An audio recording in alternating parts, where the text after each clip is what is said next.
Liza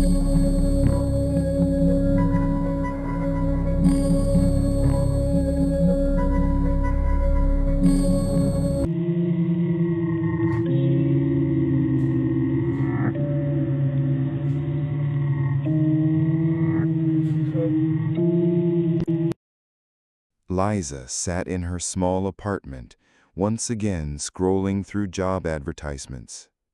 For the second month, she had been without an income, and the bills continued to pile up like a snowball.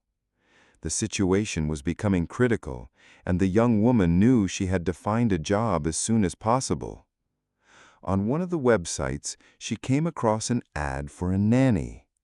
The job required her to look after two children, a boy and a girl, aged 6 and 7. The pay was quite reasonable, and Liza immediately dialed the number provided. An elderly woman with a hoarse, shaky voice answered the call. She confirmed that she was indeed looking for a nanny and invited Liza to come meet her the next day. The address of the house didn't bother Liza at all. She desperately needed the work. But as she approached the place, she felt a strange sense of unease. The house was isolated, almost on the outskirts of the city. The gate hung on rusty hinges, some windows were broken, and the yard looked abandoned.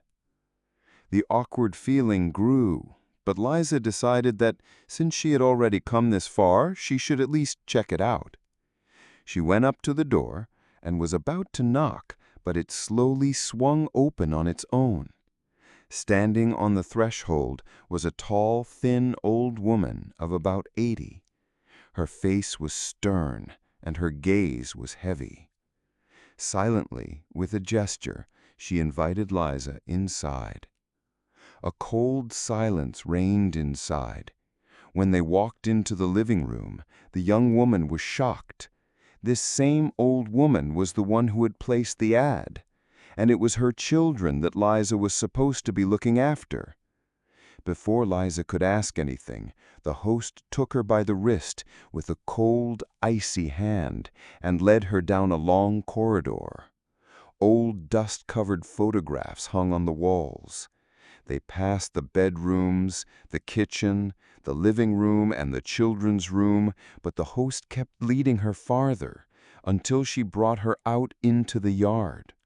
Liza could already feel goosebumps on her skin. She pulled her hand away, but the old woman turned and said, "You wanted to meet the children, didn't you?"